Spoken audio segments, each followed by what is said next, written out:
All right, now we're moving down to item number 4, post-wildfire flooding update.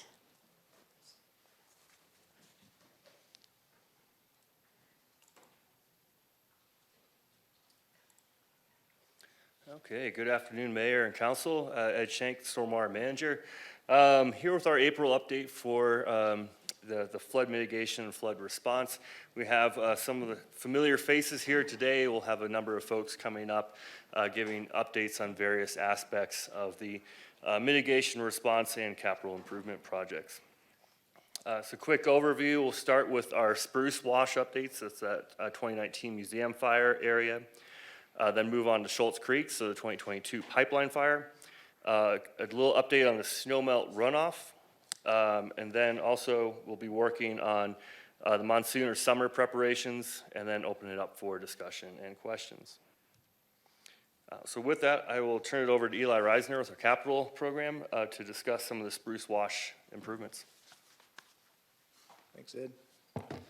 Good afternoon, Mayor, Vice Mayor, Council members. Eli Reisner, City of Flagstaff Capital Improvements Project Manager for the Spruce Wash Flood Mitigation Projects, here to provide an update on the suite of projects. The city has received and reviewed 30% plans for the utilities portions of the Grandview project.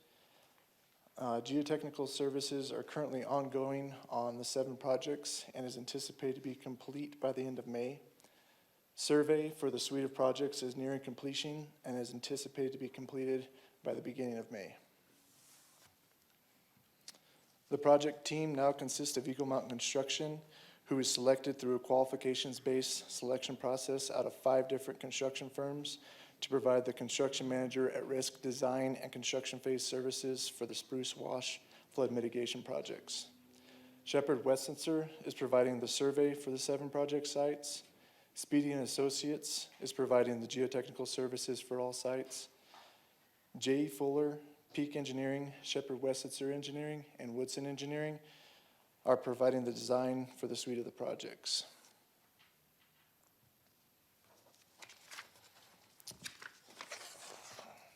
The first guaranteed maximum price from Eagle Mountain Construction for the Grandview utility relocates will be presented at the July 3rd council meeting, with construction anticipated following the 2023 monsoon season.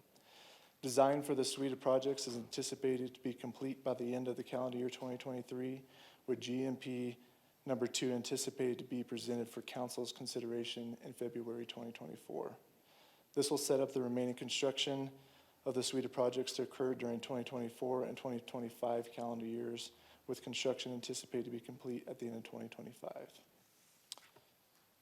Up next is City of Flagstaff Capital Improvements Project Manager, Mac McNamara, to provide an update on the Parkway Basins project. Thanks, Eli. So I'm just going to give a brief update on the Parkway Basins. Tiffany Construction broke ground March 27th on Phase 1. That was consisting of Basin 1. Tree removal has been completed and earth haul-off started this week. Gas utility relocates have been completed, and APS will complete their utility relocates next week. Phase 1 will be completed by June 30th, and there's a tentative plan to construct Phase 2, which consists of Basin 2 and 3 in the fall. With that, I'll turn it back over to Ed.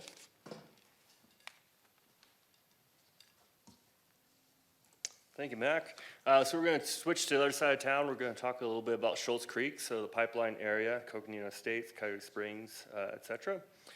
The first project we're going to talk about is the Schultz Creek Channel Stabilization. So this is the NRCS-funded Emergency Watershed Protection project between those Schultz basins at what we call the Schultz Y, all the way down to Highway 180.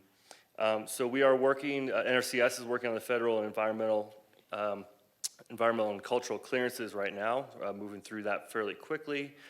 We will need to do a new channel survey for this section. We surveyed it right after the fire, but with the amount of erosion that we've seen and scour in the channel, that we will need to do a new survey before we have a design. So we are working on a procurement of both the design and survey this month. And then this NRCS EWP grant is relatively short in time periods. It really keeps our toes to the fire, if you will. So it has a period of performance of 220 days. So we will need to complete this project by October 15th. So we're moving quickly with it. A lot of need, kind of the two pictures you see here, you know, we're showing all these different pictures. A lot of times we don't explain what they are. This one on the top, this kind of nice looking little waterfall, that's Schultz Creek behind I believe it's called the Bungalows or the Bluffs. I apologize for that. Near the Museum of Northern Arizona. You actually don't really want to see this waterfall. What it means is we have a head cut. So the channel is actually unraveling. You're losing sediment. You're losing root structure. That's all going downstream and has potential to get into the neighborhood culverts. So we want to really stabilize that. The picture on the bottom, that's also Schultz Creek right upstream of the Highway 180 culvert. A little hard to see in this picture because it's small, but if you were to zoom in, you'll see there's quite a bit of sediment on both banks, and the channel itself is incising down. So it's cutting through that sediment from last year's floods, moving that sediment down, and then that debris that you see in the middle is not actually debris. That's actually in situ roots. So that's roots from some of those pine trees that have now been exposed. And as it continues to cut down, it'll continue to expose that and move that material down into the culvert. So the real need here is to stabilize those channels so that we don't get that sediment and don't get that debris into the stormwater system downstream. So moving quickly on it, important project. Very thankful for the NRCS funding to support that. The other project, obviously of note, and we've talked about it a little bit, is Schultz Creek at Highway 180. Definitely some news there, if you will. We did find last month that the ADOT section of the pipe, so this 48-inch pipe that you see here, was damaged at one point. Hard to say whether that happened last year or if it was older than that. But due to that damage, due to a little bit of buckle in that corrugated metal pipe, it was able to collect debris and did actually cause a bit of a clogging issue in there. So ADOT did come in. They've cut out a section of that 48-inch pipe and resealed it. So moved the debris out, moved out the area that had a constriction, and put that back together. At the same time that was going on, there was a leak in the same pipe further upstream at the transition from the concrete to the corrugated metal pipe. We don't know how bad that is, but it has caused significant subsidence and settling along the entire footprint of that pipe. So that's kind of what you're seeing in these next two pictures in the middle and on the right. So that is different areas of that subsidence as the soil has collapsed in, as water has leaked around the pipe, and has gone through the matrix and is moving out the matrix of the sediment and moving that downstream underground. So as we've done that, or as that's done that, we've lost structural support for both drive aisles for that fire station number 5. You can also see that we had subsidence along this section of 180. You can see how that's pulling apart there. So there is damage to the actual roadbed of Highway 180, as well as risk to our city-owned 20-inch water main that goes through that bike lane. So definitely a lot of concern there. ADOT's meeting with city staff regularly, almost daily, to work out a temporary mitigation to at least de-water that until we have a permanent mitigation in place. So what we're showing here is just one of the concepts. This is put together by SWI Ardura, the designer for this emergency mitigation, and being vetted by both ADOT and the city. So essentially, it starts where we know we have an issue. This is Station 5 here. Upstream here is Grand Canyon Trust. On the other side of the street is American Conservation Experience. So that where we're seeing the most impact is right where that box culvert transitions to that CMP. So we have that exposed. And the plan is to daylight that, if you will, so to allow water to pull up into a temporary channel and push that water into the Rio de Flag behind Station 5 and behind Grand Canyon Trust. So the hope is to de-water that to the point where they can do a permanent fix on their section of pipe, reopen full access to Station 5. Right now we have temporary access in the back, both through Grand Canyon Trust as well as out to a private driveway. So to get that mitigated, at least in the short term. And then at the same time that we're doing this, we're designing for a permanent repair. So at the moment, we've put a pause on that project that we've shown before. going through the Mount Calvary Lutheran School and Church property. We put a pause on that design as we evaluate if there's not a more inexpensive and efficient long-term mitigation that we can do in the footprint of this temporary emergency footprint. So I spoke really quickly on all that. Going to move over to the modeling component of this. So Joe Lovrich from J. Fuller Hydrology and Geomorphology will provide a quick update on some of the modeling that goes into this temporary repair. Yeah, thank you. Just a quick update on this. The image you see on the right are the Schultz basins. So all of the mitigation that gets implemented gets rolled into the model to understand how it benefits or the adverse impacts of it downstream. So the basins are, if they're functioning correctly, there's a significant amount of attenuation that provides downstream. So it reduces the peak flows by a lot. There's a lot of variability in that, though. As the stream channels above begin to degrade, like we've seen them, there's a lot of sediment that runs down into the basin that takes up volume within the basin. So there's a lot of variability there, but overall they provide a huge impact downstream benefit. The second image in the middle of the page is we're on this iterative process working with SWI and Stormwater Department to figure out, okay, how does, by implementing these temporary solutions or temporary mitigation, are there any adverse impacts from that temporary mitigation? How does that play into our long-term goals with that area? And so this is again one of the iterations, but we're running this through multiple times as we're coming to the best solution with everybody. That's me.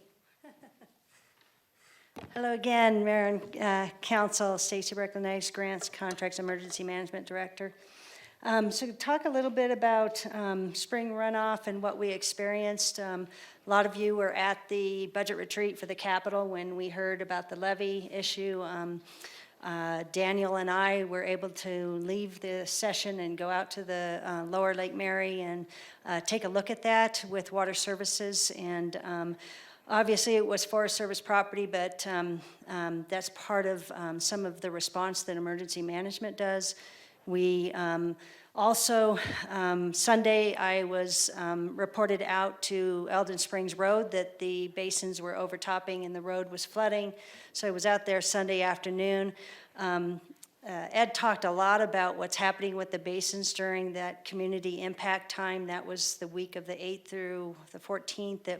There was a lot happening with that snow melt. It was hot, warm days. And so we were seeing that heavy melt, and so we were getting a lot of that community impact and flooding. Ed worked a lot with his team and his operations team to manage those basins and really kind of try to work the flow. Ed's talked a little bit, they really weren't designed for snow melt. But they did the job. They've held up a lot of water and have done a good job. Also during that week, we saw some flooding at Highway 180 in Magdalena. Fire Station 5, Tuesday night, we got a call from the battalion chief and the captain at the fire station that said that their road had degraded. You saw those pictures. Daniel and Chief Gaylord, myself and Deputy Chief Wilson were all out there looking at it and walking it till almost 10 o'clock at night. It was just really flowing. It was amazing to see the water the next day was gone. So those are kind of some of the things that we were out in the field doing and checking out the area. Northwood Apartments and Savannah Way have had some flooding in their area. They had one home that had some minor flooding. I was able to go out with Mayor Daggett and Councilmember Sweet and take you out to the site. We met and talked with some of the property owners, and I know a few of them are here. It's nice to see them. It was nice for us to get out there as emergency management, talk with the community, and hear about the impacts that they have and visit with them. So it was really nice, and I know they really appreciated you out there. Southside also experienced some flooding in the two homes. Water Services was able to respond along with EM, Emergency Management. There was some cottages that were in a low area that the Rio Channel had rose and it backflowed. And I'll tell you, I was out there talking with the property owners. A couple young gentlemen came up behind me and said, "How can we help?" And I said, "Really?" They looked like they were maybe college students. And I said, you know where Aztec is? Can you go get some sandbags? And they're like, "Yeah, I got a Jeep, I got a truck, I'll go do it." And they went and got sandbags. They covered the doors of the property owners. They were helping. It was really nice to see that kind of community neighbor helping neighbor effort. So it was nice to be out in the field and see people rallying together to help our community during the impacts. And then we saw impacts down in downtown, Cheshire, country club neighborhoods, and Daniel and I, our emergency manager, if you haven't met him before, I think you've met him up here. Daniel Kelly's our emergency manager. We were out in the field and talking with neighbors and collecting that, kind of that information to report back to you. The foot trail segments were flooded. Continental, we ended up shutting down Continental Park. Amy Hagan and her crew was worried about the lighting in the park and being damaged with all the flood water, so we were able to shut that park down. And then let it dry out the next week, and everything worked out. We did report out to South Harold Ranch Road, and we met with County Emergency Manager that week in the 8 a.m., I think Wednesday morning, talked to a lot of the residents. The county responded and had filled in some riprap and tried to do it. They actually brought out a search and rescue vehicle and were help transporting people. So it was nice to see County Emergency Management and others respond to that area. So that's a little bit about some of the stuff that we were doing in that week of when it was really that spring runoff. And here's some photos. A lot of them you've seen. You've shown some of them on Fire Station 5, and you can see where the levee is and the park, and just kind of some of that flooding damage. Where Water Services down below on the cottages that got flooded. So it was really sad to see some of the neighbors that really were impacted, but it was nice to see our crews, our city staff, and others out there helping. So talked a little bit about this emergency management response. We were out doing field site visits. We were identifying what happened, how bad it was, who was responding, who was leading the effort, and what we need to do. We talked a lot with community members. Our role as an EM is for response, support, and coordination. We did a lot of coordination meetings with Grand Canyon Trust and getting that temporary driveway. Worked with a lot of our staff and ADOT to do coordination meetings. I know we had some with the city manager, some last minute ones to deal with emergency mitigation. Assisted with Sarah Langley and her office to do press releases. I did a lot of media interviews that week with Daily Sun and others, and CAF and other radio stations. And then we did a lot of senior and executive leadership situational updates to you. We're getting better at those. I hope that you receive them every day, and we'll try to get better at providing those situational updates as often as we can. It's hard sometimes when we're out in the field, but I know you want information and we want to feed you that information, so we'll work really hard to continue that effort. And with that, I'll turn it back to Ed. All right, so Stacy kind of already mentioned this a little bit, but we have been actively managing those Schultz basins. So those basins were designed as 3 inline basins within Schultz Creek, mostly designed for detention. So detention means that it slows the flow, it drops out the sediment, drops out the debris, attenuates the flow, so the flow that comes out the other side isn't that large wall of water that we see sometimes during monsoon season. So how we're operating them right now is as retention. Retention is more of what you'd see as a pond, or Francis Short Pond, for example, or Lake Mary. So it's holding the water back, allowing it to infiltrate, allowing ADOT and others to do the work they need to do downstream in a more dry environment, and then releasing the water during the periods of time where we do not have the same concern. So we're doing that through a series of kind of really just quickly designed gates at each of the inlets and outlets. So we have 2 designed outlets for this basin, for these basins. One is up here in Basin 1. That's for your typical snowmelt. Obviously, this isn't a typical year, but in a typical year, that was meant to be where the stream would flow through so that we wouldn't affect these 2 basins. They could grow grass and people can recreate in them, and this would continue along its merry old way. And then the other basin or other outlet is the bottom of Basin 3, and that's really meant for when these basins fill, that we'd be able to have both outlets operating fully. And then in a truly overflow situation, these kind of white things you see here, that's articulated concrete mat. We have our overflow basin here on the bottom of Basin 3. So that's how it's designed for detention.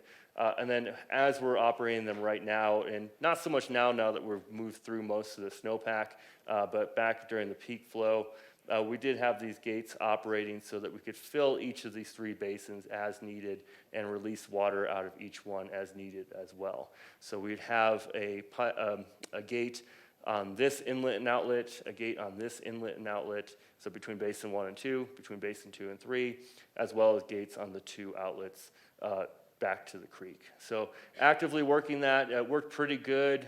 We do have some small leakage concerns that we'll get back and fix before monsoon season, mostly due to the fact that these, again, being designed as detention, there is no clay liner or hard liner in the berms. It is just earth fill.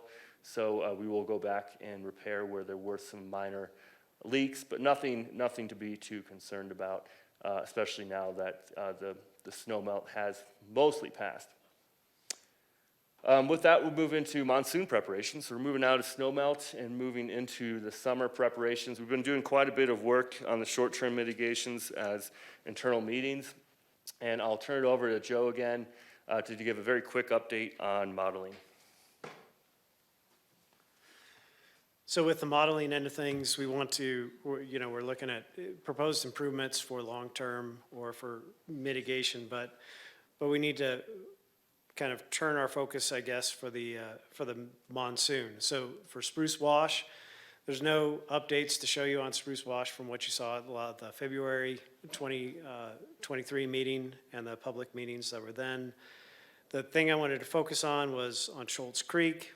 Like we talked about, there's some variability that's going to happen in the modeling based on both what's happening at 180 and how that's going to finally turn out, and then how the Schultz basins are going to function and potentially fill based on the storm events that we may get in the monsoons.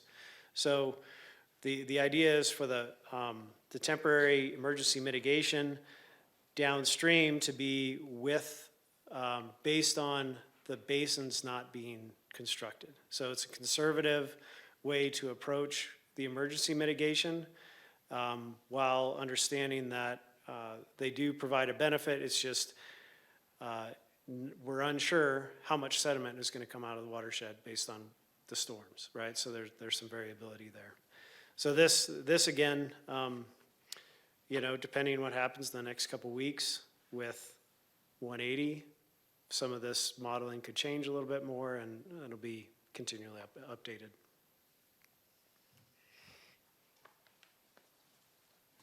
And I should mention, I don't want to steal Sarah's thunder a little bit later in this presentation, but we will provide those updated maps during the community meetings. So we will show both what we recommend for short-term mitigations, which is the maps we showed last year, as well as whatever new maps we have. We have several different iterations, like Joe mentioned, so there's a lot going on, and a lot's going to change as we have these short-term, or emergency mitigation at 180 that will kind of play into what we look at. Another thing that's changing is those emergency alert thresholds. So these are those rave alerts that you hear if you sign up for them on your phone. So these are the alerts that get put out by the Coconino County Emergency Management. And we have alerts for both the museum area and the Schultz pipeline area. So we've met multiple times with both city and county emergency management, as well as a series of hydrologists, both internally as well as consultants. to look at the thresholds that we have for museum fire. And based on both watershed recovery, which is slow, but it is happening, as well as the capital projects. So those alluvial fan restorations, the parkway basins, the different projects that are going on. We are recommending to change the thresholds for museum fire. So the first threshold is at 0.25 inches of rainfall in 15 minutes. We are going to move that to 0.5 inches in 15 minutes. The second threshold is 0.4. We're moving that to 0.8. The third threshold is 0.75, we're moving that to 1.2. So they're all moving up the scale a little bit, and a lot of that's based on what we're seeing out there in the watershed, just based on rain events last year. Just making sure that the thresholds that we put out there, the rain events or the flood alerts we put out there are timely and are actually needed. So we don't want to cry wolf. We definitely want to make sure that we have those dialed in with the best science, and we think we do. On the Schultz side, we're keeping the same thresholds we had last year, but we're going to evaluate that in real time. And that, again, goes back to those basins. So with the basins that we have in place, if they're 100% full, we'll be using the same thresholds we had last year for sending out alerts. If they're completely empty and we have a rain event, it's probably going to be based on observers, because those basins will take several hours to fill before you see that same peak downstream in Coconino Estates. So again, a moving target on the Schultz side, but we're definitely going to have our ear to the ground we're going to pay a lot of attention on the Schultz side to figure out what we need to do. And on the museum side, we do think that our Spruce side, we do think that we've dialed that in pretty well. Okay, temporary mitigation. So this is short-term mitigations. Again, those, if you need an engineering assessment for either flood area, we aren't recommending any changes to the end assessment. So if you had one last year or the year before, it's going to be the same assessment. But if you need one, feel free to call our call center, our service line. That's that 213-2102 number. Most mitigations that we've seen out there, so the sandbags, the barriers, are holding up rather well. So really the only mitigations that need to be replaced are damaged sandbags, the ones that have already been spilled open, the cinders have come out, the bag's totally torn apart. Those will need to be replaced. But if they just look a little ugly, they just have a little dirt on them, or just discolored, they're great, they're good to go for this year. But if you are removing sandbags because you put in a new CMU wall, for example, or you just decide you don't need them, you can call in that same number, 2102, for pallets to be brought in, or dumpsters. Pallets if the sandbags are usable, so we can reuse them. Dumpsters in the cases where it really is now trash. We have two locations for sandbags. That is that Aztec Street, so the Thorpe Park location, as well as King Street, so north of the County Health Building. The location that we had last year at the Schultz Y, that is closed just due to the amount of construction that's going to be going on in that area. The county has their new Eldon Lookout Road culvert going in right downstream of the basins, and then the city has the interbasin water line project starting up this summer as well. So very busy area, as well as a trailhead, obviously, for the trails. So it thought it probably for safety, it'd be best just to have that one closed and focus on Aztec and King Street. With that, I'm going to move over to volunteer days and Stephen Thompson.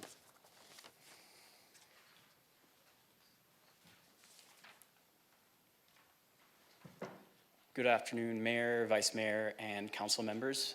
My name is Stephen Thompson. I'm volunteer and event coordinator for the Sustainability Office. And for the volunteer days related to flood mitigation, we have a couple different opportunities that will be upcoming, still determining some of the dates for these. One opportunity will be helping fill sandbags for community members to gather at those locations that Ed just mentioned, at Aztec and at the King Street location. We're still coordinating specific dates for the month of May. For that, we have one group in the beginning of June from NAU with over 100 participants who are willing to come out and help on June 7th to help fill sandbags and stage those for community members to grab as they need it. And then beyond that, we have a watershed cleanup series being coordinated by our stream stewards coordinator and in conjunction with stormwater to help clear out debris, trash, litter, things like that, or vegetation that could be impeding water flow in certain sections of the Rio. That part can be a little bit challenging right now with the continued water flow, but eventually that will start to go down and we will have opportunity to get into the Rio on the first Saturday of every month, May, June, July, and August. So after you spend Friday evening on a first Friday art walk, come and volunteer on one of those Saturdays. And then outside of that, if there are community members who are calling in to that service line and requesting specific assistance because of some need that they have, we will be coordinating volunteer days to help those community members. And I know that one of the big things that we've been talking about tonight is neighbors helping neighbors. SBK had a really good example of that earlier, so encouraging all community members to do their part by just checking in with their neighbors to see how they can help. And with that, I know Sarah Langley has other things that residents can do more actively. Thanks, Stephen, and good evening, Mayor and Council. Sarah Langley, Public Affairs Director. I have your last slide here for this presentation.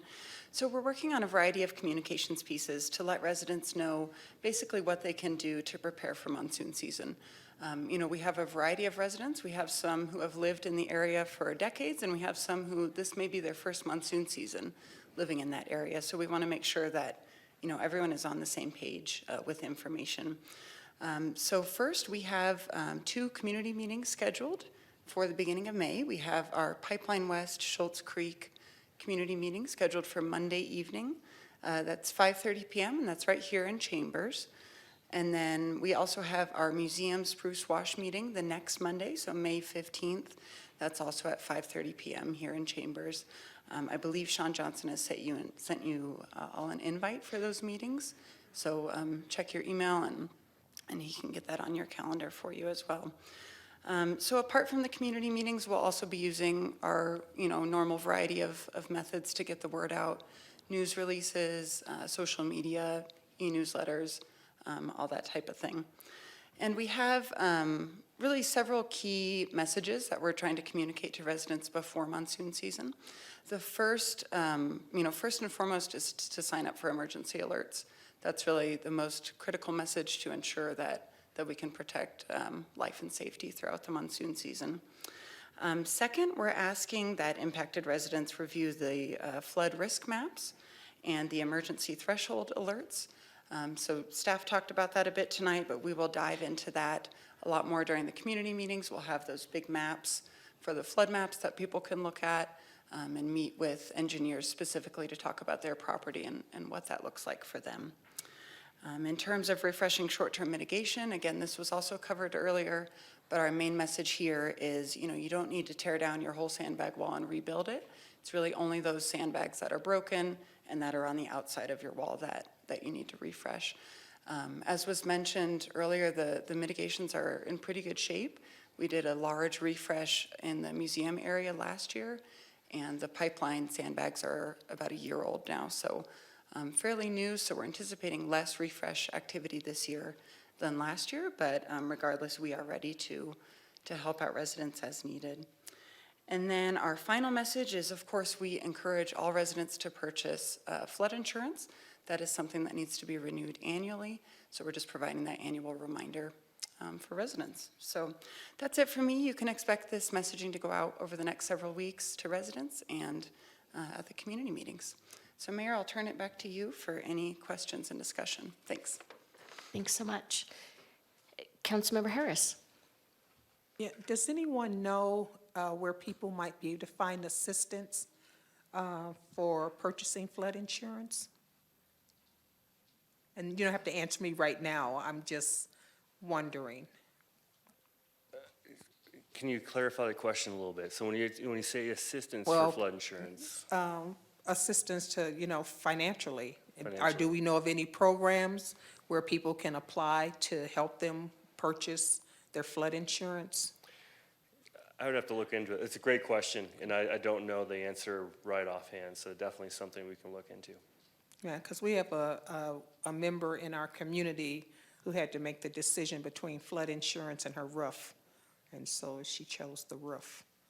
So Yeah. we've been trying, but I'm sure that she's probably not the only person There are probably others, and I'm just wondering, I haven't been able to find any programs out on the internet or anywhere, so just thought maybe y'all might have some ideas. Yeah, not off the top of my head, but we'll definitely look into it. And obviously, flood insurance is a rather costly endeavor. So yeah, definitely something worth looking into. Other questions or comments, council? All right, we do have a public comment card. Steve Poor.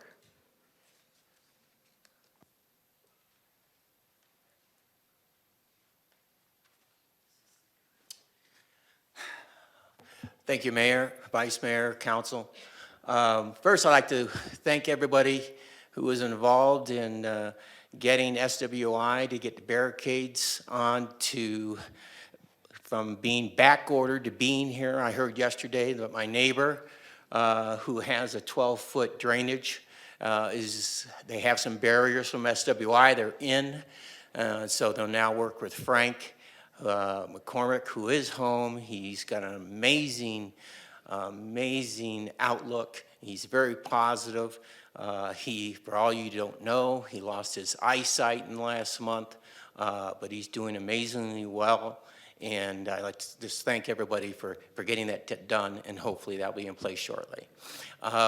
Secondly, I guess I'd like to hear a little bit something more about, here we were last fall looking at proposals to fix the culvert on 180. There were 3 proposals. Now there's a 4th one. I'm wondering why we don't just jump on the one we picked, option 2, and let's get it done. Thank you. Thank you, Mr. Poor. Staff, do you want to speak to that?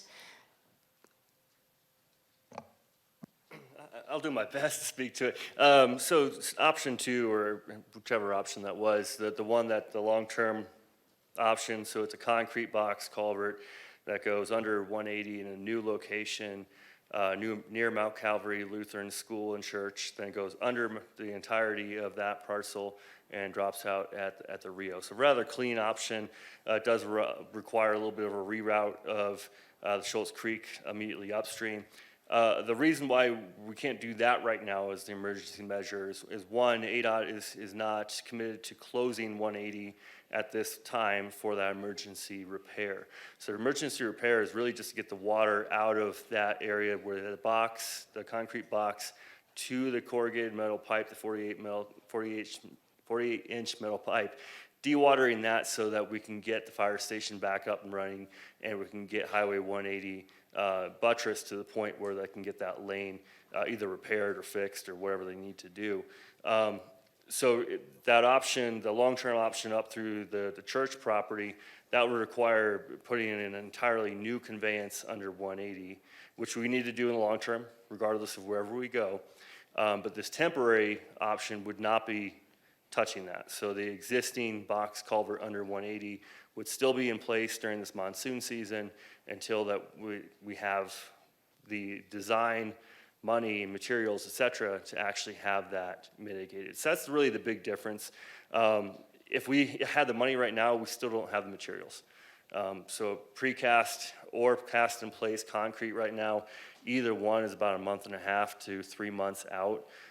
So we really do not have the material on hand to do an emergency repair of the entire road, as well as a conveyance from the edge of the highway all the way to the Rio. So really what we're working with, and what ADOT's working with, honestly, we're just helping out, is an open channel.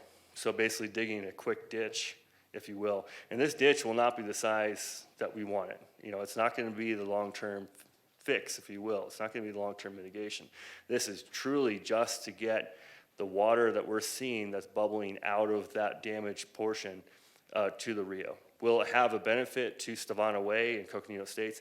Absolutely, because some of that water that bubbles out near Northwood Apartments would instead be going through this temporary emergency ditch. So there would be benefits, obviously, to Stavana Way and to Coconino Estates, but to have a permanent long-term mitigation in this short time period, it's just not possible. Even if we had the money right now, even if we had all the property right now, the material lead time on doing it correctly, you know, with concrete or with whatever else is needed, Gabion baskets, we just won't be able to make that by monsoon season. So really, we have kind of a two-tiered system now. One's temporary, one's long-term, and working with the designer SWI of how to make both of those work and get that short-term in before monsoon and have a long-term that makes sense immediately after monsoon season. Hit that hard in the fall. So hopefully that answers the question. And as I understood it from the meeting that we had with ADOT, the spark of this conversation came about because the Grand Canyon Trust offered their parking lot for whatever we needed. And so that's kind of where the thinking then shifted to a short-term fix while we wait to do the long-term fix. Yeah, that was definitely a large component of it, was the I shouldn't say the ability, the willingness of Grand Canyon Trust to help with this process, definitely. Thank you. City manager has a comment. Thanks. And Ed, this will be a comment and a question. Thank you for your information. The reason for the short-term measure, as you have pointed out, is its location in directly at the end of the box culvert that ADOT owns and at the beginning of the corrugated pipe, which is breached and leaking. So that location was, you know, not discretionary. That was something that needed to occur with some exactitude there, and then going to the question, Ed, is, as I have understood it, the short-term fix, the temporary fix that is now being pursued could become the long-term fix. I know that we're not through with design, but one ideal here would be to only dig once and not dig twice. And we have some willing property owners that we've been working with out there. So just want to invite you to maybe comment on that possible scenario. I know we're not locked into that scenario, but if you want to speak to that, that would be great. Thank you. Yeah, definitely. Thank you, City Manager. So our hope, as soon as we started working with this new alignment, is that the short-term mitigation, the short-term emergency ditch would be the same footprint or very similar to the same footprint as a new long-term mitigation. So that way, as you mentioned, we could dig once. Now, the likelihood is we'll probably have to dig twice, but we might not have to dig two completely different things twice. It might be that we already have the footprint, we just dig it to a different configuration. And you know how that's lined, whether there's pipes involved or whether it's open channel. We're still working through that. It's a kind of a complicated area because we only have so much elevation, so much fall to work with, and there is quite a bit of utility conflicts, but we're working very hard on that to make sure if we have to relocate utilities, we have to do it once. So we do it for the short term, and then when the long term comes around, they're already out of the way. So that's really what we're pushing hard for, and really it would make it faster, and it'll make it a lot more inexpensive if we can have some synergy between both the short term and the long term. Thank you. Councilmember Matthews. Thank you, Mayor. So, Ed, I'm disappointed to hear that. I was hoping with this emergency, we wouldn't have to pay for something twice, and I know part of it's ADOT.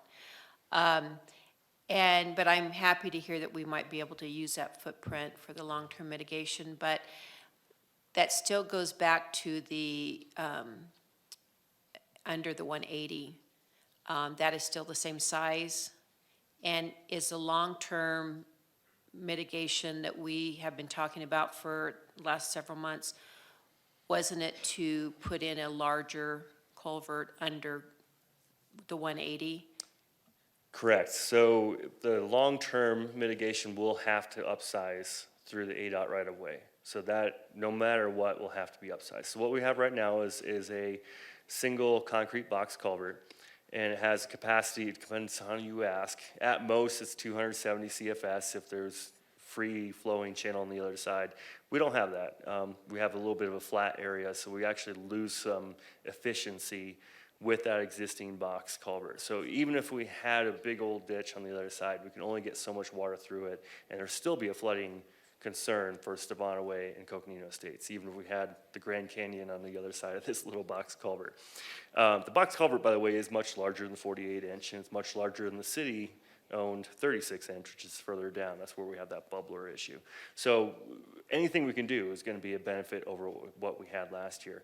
But yes, in the long term, that single box culvert that ADOT owns will have to be replaced with something much larger for the capacity that we desire. So if I understand you correctly, then this short-term, maybe long-term, but this current new plan mitigation won't be digging up the 180 to switch out that culvert. It's just channeling the flow. Correct. So the short term will not be digging out the existing culvert in the ADOT right-of-way. So under the Highway 180, that will remain the same through monsoon season. And then in the fall, whatever we have for the final configuration will be completed by ADOT through their right-of-way, and the city will be responsible for what's downstream. So our hope is whatever's downstream, we already have it most of the way there. It just needs a tie-in. That's kind of our hope. We'll see when we get there. A lot of conflicts with utilities, with type of material, with the elevation's really just kind of goofy too, because I mean, the existing box culvert's pretty low down, which means that we don't have a whole lot of grade to get out to the Rio. So we're working that actively. It's gone through a lot of iterations. You know, what we showed up there was just one of probably 15 different concepts that were thrown in the same footprint, so we're not going all over the place, but just how to make that work, and we're still working it. Thank you. All right, council, any questions, comments? Hearing and seeing none, thank you so much, staff and Joe, for the presentation and the update.